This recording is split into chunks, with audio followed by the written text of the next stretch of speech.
It's the game. And if you need to look that up or need some kind of explanation, you're probably in the wrong place. But if you love college football, keep it right here. We'll explain. Ohio State and Michigan get together for a 119th time. We got Nelson Hubble on the line, Maize and Blue Review. We always appreciate Nelson dropping by to talk up Michigan football. Nelson, how you doing today? I'm great. Thanks for having me, Mark. Of course.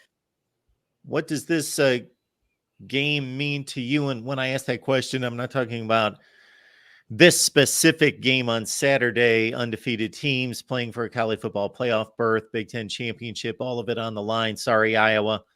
I'm going to make that assumption. But meaning, regardless of the record, every year, what does this one mean to an ardent Michigan fan, supporter, media guy? Yeah, so I grew up in this state and in the state of Michigan, and so I've seen this rivalry in most of my life. I'm in my early 20s, so I've seen a lot of Ohio State winning during that span. But I've also always heard about the sort of the whole. I mean, there's always been the sort of ambiance or gravitas surrounding the game. Everyone's always got the game. It's the game. There's a reason it's called the game, but it never felt the same for me because it wasn't competitive.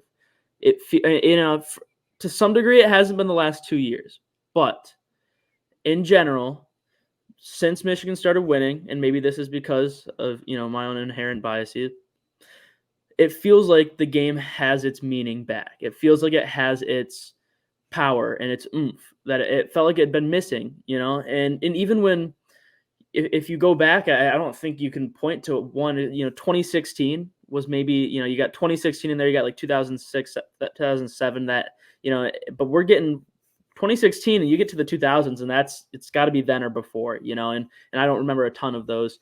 So it feels to me that this game has earned its strength, earned it. It was the Iron Bowl for so long, especially in the 2010s. That was the premier game and the national window on rivalry week.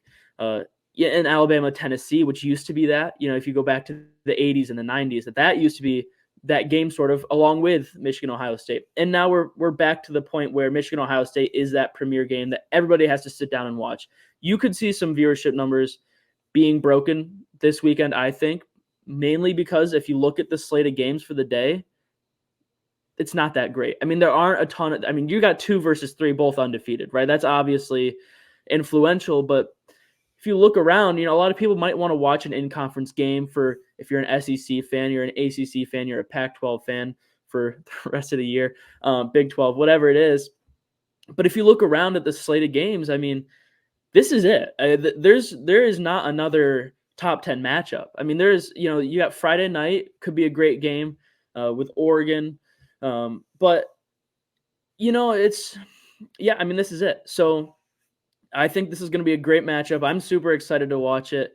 And really looking forward to seeing, I think, an extremely competitive game, a very close game, more so than it has been the last 2 years. But again, like those were close for the first half, and the interest is there. But I think this is really a 2016-esque game.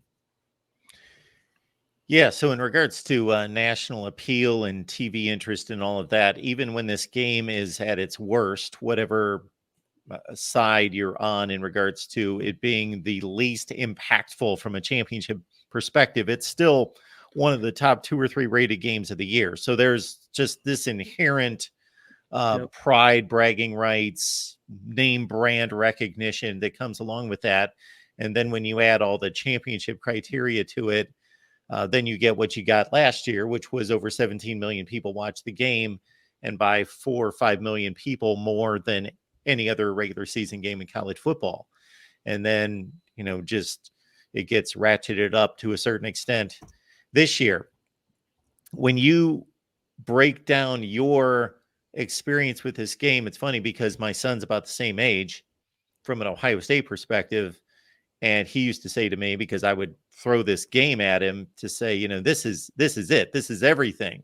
And he just didn't get it because he was on the other side of the dominance. And like well, Wisconsin's a bigger game. Michigan State's a bigger game. What are you talking about? And I would throw all the history at him, and shoot, all you have to do is watch the buildup of the pregame show leading into this, even if it's, again, not a championship level game, and the history and the hype and the hype videos. And he understood that, oh, this used to be that. But I guess younger people need to have a current relevance to it, and the historical kind of takes a back seat. So it's got everything now. It's got all the boxes checked to be just an event, a spectacle. And 11-0 for a second consecutive year is kind of crazy too. So just everything's there from again a event standpoint. Now, when we get to the X's and O's, what is the first thing that stands out to you in regards to the way Michigan's playing? We saw the effort against Maryland versus what Ohio State's currently bringing to the table. Well, to start with the effort against Maryland, offensively for Michigan, not a good outing, and their offensive line struggled. Now you have an injury at left tackle, so Ladarius Henderson doesn't play, and then Miles Hinton, the backup, gets hurt there. Right tackle has not looked good with Carson Barnhart the last couple of weeks. The interior of the line, very solid, no concerns there. And I think those things will shore themselves up. And everyone that I just mentioned is healthy going into this game. Roman Wilson, who went down with he got put in concussion protocol early in that game. He will be back. And so, Michigan's going to have the guys that they need. Ohio State is not going to be able to maybe point at an injured player and say, hey, let's attack that spot. But I do think the tackles, that's going to be a huge part of this game. And I talked about JT Tuimoloau a little bit in a story that I wrote recently. And what he's done is, I think, underperformed. But we can get into that a little bit more because I think the talent is there and he can just blow up a game when he finally puts that game together. But with Michigan's performance, I'm not particularly concerned about it. We look at Illinois last year as a great example, the way Ohio State played against Maryland last year. So both those teams struggled going into the game. So I don't think it's that much of anything. Now, I think the determining factors here are going to be, okay, is the quarterback battle going to actually matter that much? Or, because these are both very good defensive teams and they both have great running backs, do they lean onto that? And do they lean into that and ask their quarterbacks to do just enough? And so that's where I wonder, and I keep, going back and forth on is, okay, J.J. McCarthy, obviously, I believe it's obvious, is a more talented quarterback than Kyle McCord. Kyle McCord's been playing very well. In the last four, I think I might have to check here, but I believe in the last 4 games, he has a 70% completion percentage. He's thrown 3 of his 4 picks in the first 2 of those 4. So, but he's playing, I believe, very well. And I think probably the second best quarterback in the conference, the way Aller's played. And, I think that's sort of settled at this point.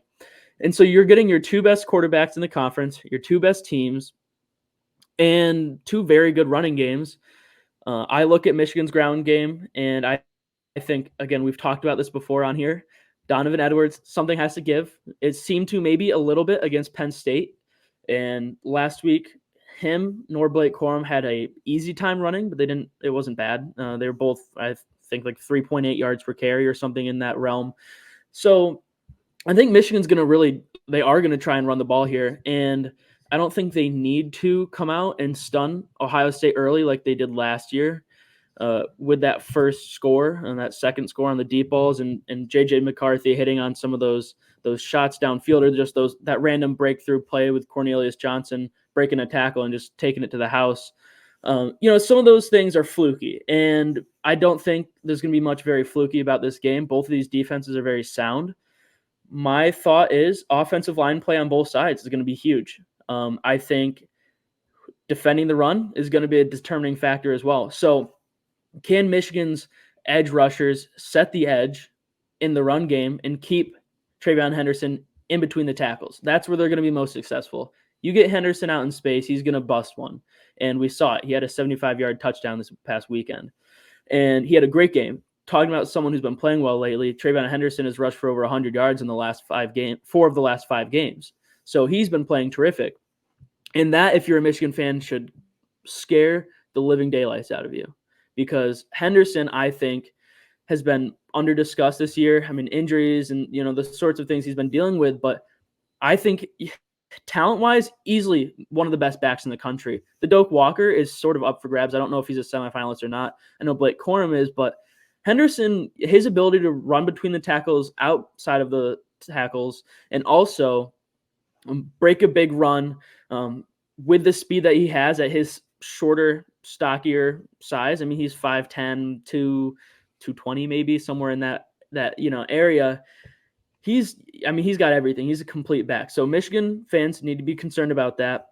But then if you want to look at some of the positives as a Michigan fan, like I said, I do believe you have the better, more dynamic quarterback. You have the quarterback run game, which they have not utilized this year.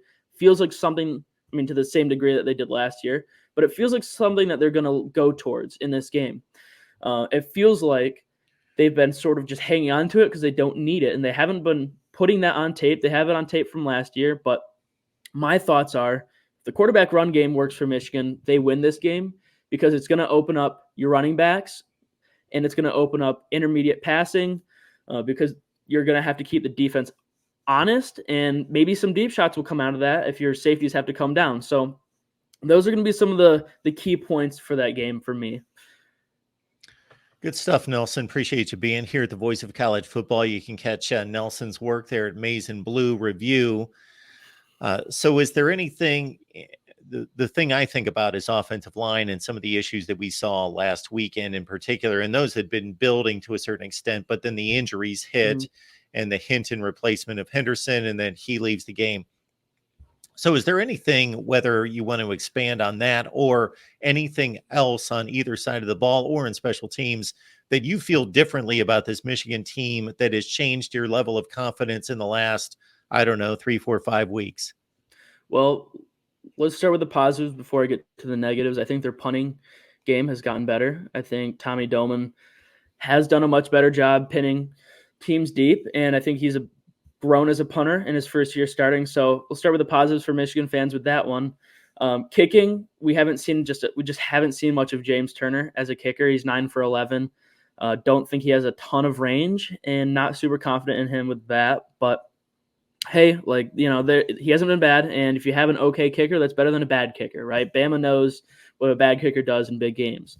And so there's that component. But I think when you talk about the offensive line and what was building there, is they, in pass protection, have struggled at times. And we saw it against Purdue, saw it against Maryland, Penn State very clearly. And that's partly why they ran it the last 2.5 quarters. Pretty much every time that they had the ball, they exclusively ran. And so, yeah, there's some concerns at tackle, but the thing is, it's kind of just blows my mind, because the talent is there. It's very obvious. But you watch the Penn State game, where Carson Barnhart at right tackle is getting beat off the snap every single play, whether it's pretty much any pass rusher that Penn State put up against him. And Chop Robinson was one of them. But that's very concerning. And Barnhart didn't have as bad of a game against less talented defensive ends and edge rushers at Maryland. But, Ohio State has Jack Sawyer and JT Tuimoloau. And I've said this, about JTT, is that obviously he, to me, has underperformed this year. I felt like a step forward should have been taken. He has 3.5 sacks. But he did get hot early in the season, or in the middle of the season, in October. Had a sack and a half, and a sack in 3 straight games. And we've seen him take over in games like he did against Penn State last year. So it's not that the talent is not there. And it should be concerning for Michigan fans. They are a run-leaning offensive line. They lean towards the run. They're better at run blocking. Pass blocking, they're good. But I don't think that right tackle is going to be a spot or a strength for them in this game. I think left tackle Henderson will be fine. I'm very curious. That, injuries aside, I don't think those are going to have any effect on this game. My thoughts are, okay, if Ohio State is getting a push up the middle in the pocket, will Ohio State's edge rushers be able to get there? Or will McCarthy, who loves to spin out. He loves to spin out of a sack that's coming from a defensive tackle or inside stunt. And if he can do that, obviously that's extending the play for Michigan. If he can extend plays, and if he can't, well, that's going to really limit Michigan's offense because you're already limiting him from scrambling, and you've got your edge rushers now who are going to crash down and be able to make a sack there. So I think both sides are going to have a pass rush, and I think that I don't think it's going to be a huge factor in this game, but I do think it will have a pretty big impact in key moments. So you get into a 3rd and long for McCord or for McCarthy, and both of these teams have edge rushers that can get there. Will they? And they both have, I think, better interior linemen than edge rushers. That might be a hot take for Ohio State, but I do think the interior of that defensive line has played very well. And so if they get that push up the middle, and you've got McCord either having to try and get out of a sack there, or McCarthy, more importantly, because McCarthy moving his legs there, if you have that, are your edge rushers going to be home? Are they going to be able to break free? And sometimes that's just, hey, can I get an arm out and can I grab a guy, or can I just get off the block at the very end to make this sack? And I think Ohio State has the talent to do it. So Michigan, we'll see if they can shore up that. Maybe you have to send a running back, send a tight end to chip. They didn't do that against Penn State. I didn't see it once in any of their 8 passing attempts, other than that defensive pass interference. So I guess 9. Didn't see anyone sent to chip, which concerning. Also means, hey, like, you're kind of trusting these guys to figure it out. I think really it's not going to be the crux of the game, but I do think it has an impact. I see that on a regular basis, and I don't quite understand it when we get that behind the quarterback view on a blitz many times, where we see the tight end, and if they're going to, or the back, and if they're going to just immediately pass that rusher and then turn around and look for the ball, that's understandable. But many times they just continue on their way. And I'm thinking, what is going through their mind, knowing that it's only going to take a second and a half for that guy to reach the quarterback, and we don't see the chip there. We got Nelson Hubble here to break down Michigan, Ohio State, Maize and Blue review. Get on over there, check out Nelson's work. So Jim Harbaugh is present with the team all the time. Can't go to the stadium, but his presence in the game planning is obviously there, and his influence on the direction of the level of play calling, being conservative, opening it up, all those things. Now, of course, Sharon Moore has to adjust and decide in the moment based on down and distance and game situation and all of that. So do you think that there's been any noticeable impact in how these games are managed? Yeah, I think more play calling is taking the hit a little bit. He has too many things to worry about. I said this back when Harbaugh got suspended, first was announced. I said, Mike Hart should be the acting head coach, because I don't want, and well, that was my prediction. I actually thought Mike Hart would be named the acting head coach, because I don't think you want to have your play callers, Jesse Minter or Sharon Moore, having to deal with the added duties of that, especially last second. Mike Hart is the running backs coach, so he doesn't have as much on his plate. Sharon Moore is already the offensive line coach and the offensive coordinator, so you're giving this guy a third job. And that's 2 is already a lot for one person. To give him a third, that's very difficult. And he did fine against Penn State. I mean, he ran the ball a lot and somewhat vanilla play calling and decision making, but they won the game. Maryland, they came out with a win. That's fine. I think he'll settle in a little bit with that, having those 3 jobs. Hopefully, maybe he'll defer some tasks, or has already deferred some tasks to his staff. But I do think it is a huge impact, and we saw it even in the first 3 games of the season. You look at the Bowling Green game for J.J. McCarthy. He got just a little bit uncomfortable in that game. He didn't seem fully settled in, and he threw 3 interceptions. I mean, Michigan won in a blowout, but I think not having Jim Harbaugh on the sideline has the biggest impact when it comes to the quarterback-coach relationship with McCarthy.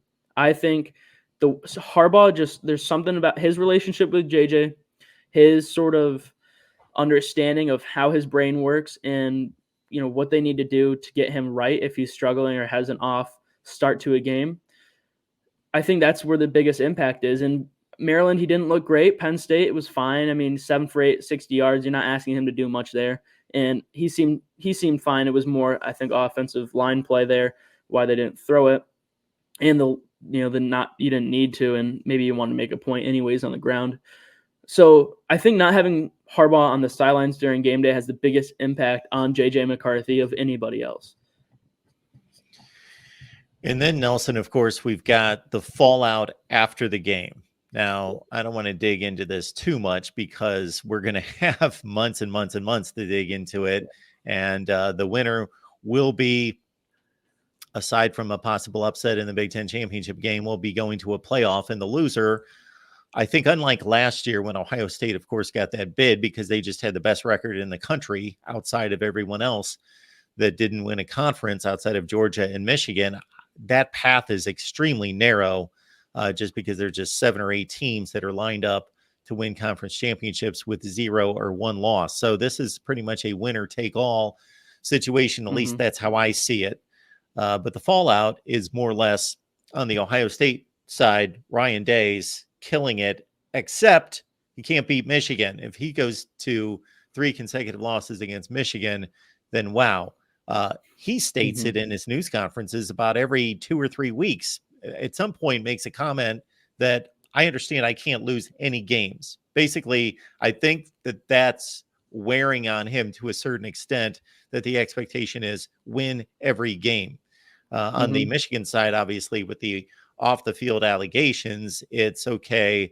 How is this game going to be judged on either side by the respective fan bases? Of course, they're going to take their, they're going to drive their stake and stake their ground regardless of the result to say either, see, we can win anyway, or you cheated, or, it's just, that's just going to amplify it regardless of the result of this game. So on the Michigan side, are there any interesting aspects of this, falling short of an NCAA decision at some point, but in regards to, how this can affect the team, the program, how this looks, Jim Harbaugh, and all of this, there would seem to be, otherwise, the NCAA situation aside, if that didn't exist, to be less pressure on Michigan because they have won 2 consecutive games as opposed to Ohio State. Yeah, I completely agree with that. I think there's less pressure on Michigan. Not having your coach also means you have less pressure on your team. Might be more pressure on Sharon Moore, but that's an individual thing. That's not a team thing. What you said about Ohio State is right. I agree. I think Ryan Day, the thing about it wearing on him is interesting to me.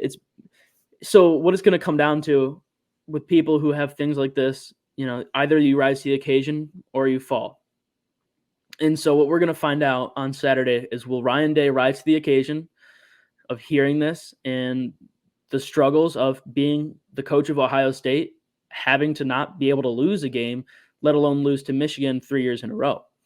And if you lose to Michigan without their head coach, without Jim Harbaugh, that is that much worse when it comes to the perception that your fan base is going to have of you and boosters and so on and so forth. And so the pressure might come in on him, which I struggle with thinking makes any sense because they've been so successful. It's one of those things where it's like, this is 3 years. Michigan has peaked. They are at the top of whatever they're going to be. This is their pinnacle. Everything's, I think, for Michigan, you might be able to sustain some of this recruiting wise and developmental wise. They're doing a good job of getting young players snaps and stuff, but they're a very veteran team. And I think from here, it's kind of just down for Michigan and then you settle into wherever that normal is and they'll get there. And maybe that is still being a, 11-0, 10-1 team at the end of the season when this game is played. But that's going to be much more difficult with the way the Big Ten looks anyways. And all that will change. So I think you're right that Michigan doesn't have any sort of, or that level of pressure. And I don't know that there's any, anything I can assume will be impacted by the outcome of this game beyond the playoffs. I'm trying to think, I don't think this has any effect on Harbaugh. I don't think it has any effect on any coach on the staff. Now, if Sharon Moore wins this game for Michigan as the head coach, well, maybe he gets some opportunities looking elsewhere. But I also know that how much of a diehard he is at Michigan. And I'm thinking to myself, I'm like, well, Harbaugh can't be around that much longer. And Harbaugh thinks very highly of him. Moore was sort of grown into the role he's in now by Jim Harbaugh. So no immediate sort of ramifications for this game to me on the Michigan side. Now, when you're Ohio State and you have that pressure, that can be a good thing, and Michigan does not have that driving pressure. They've won 2 years in a row. These guys that are on this team, a lot of them have won 2 games in a row. All these contributors have been around. They were there, a couple of them, back in 2020 when that just game was never played, and some 2019 and a couple even later. So you look at that and you think, okay, at least they know how to win this game if you're a Michigan fan. But you also don't have that itch that you got to scratch. You don't come into the 2021 game having not beat them in 10 years or what, So Ohio State has a little bit of an edge from that, I think, if they're utilizing it correctly. If Ryan Day is taking that wearing down, that feeling that you mentioned there, that he's been talking about every couple weeks, if he's taking that and using it properly, then Ohio State here has a bit of an edge on the mental game. But we've seen it two years in a row now. You hit the second half and something happens and they snap, and you break through the dam breaks and the water flows through, and suddenly Michigan's doing whatever they want. And in a game that was, in the first half, you thought, hey, this is going to go down to the wire. So we'll see how it plays out. But I do think Ohio State has a little bit of an edge when it comes to the pressure component. I think that's a good thing. If you're a football coach, if you're like a real football guy, Ryan Day, I sometimes question his I don't want to say his character, but his mental toughness at times, which, you always hear Michigan fans say he's soft, and I don't like to do that, but I do think his mental toughness is in question, and his team's mental toughness is in question, and that might sort of galvanize them going into this performance here. And if you're an Ohio State fan, I think you should want that.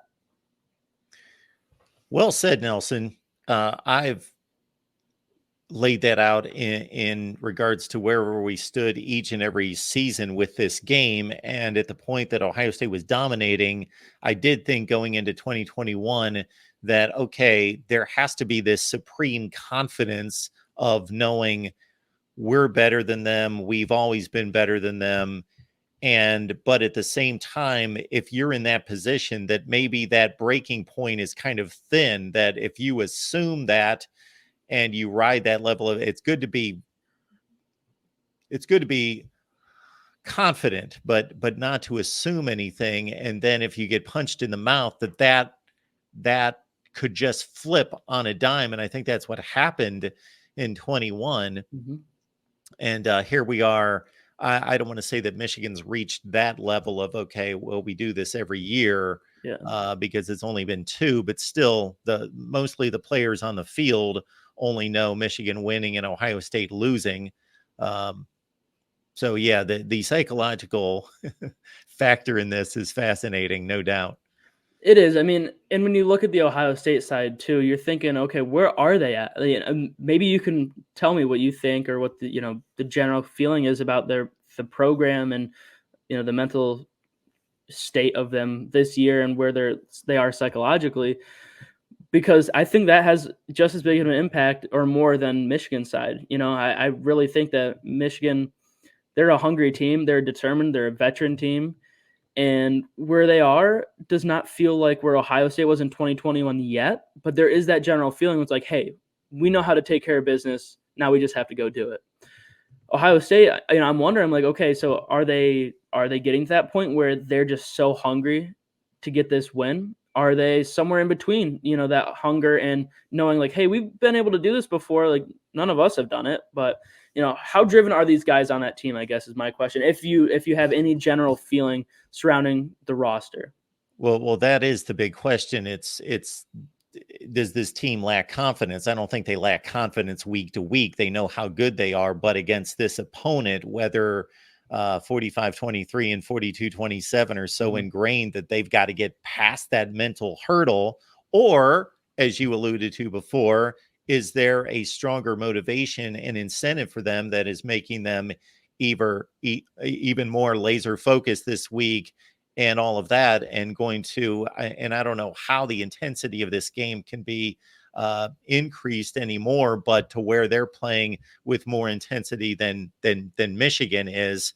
The only game sequence that I can point to where this team responded was last year, in that when they played Michigan, we know what happened. Then they come out of that, they get a college football playoff berth. Now they did have time to recover, but I even went into that Georgia game thinking, is this team somewhat demoralized? Are they going to lack confidence against what is a supremely confident team and program? Because you talk about getting the job done at the very highest level. So I knew exactly what Georgia was and what the mindset was, but I was thinking, is Ohio State up to this?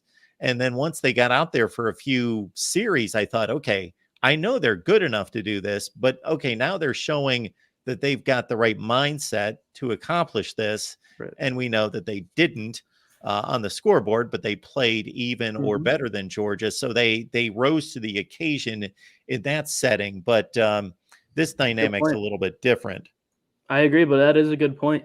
And we'll find out. It's gonna be exciting. I think a big part that might eliminate some of this psychological stuff that we're talking about is that the game is being played at home for Michigan, and that is an obvious favor for them. If they get stunned early by Ohio State, they will bounce back, partly because they're at home. And if Ohio State now, if they get stunned, or if they sort of fall into this general feeling that they had, during portions of the game the last 2 years, they're on the road and they don't have their home crowd to lift them back up.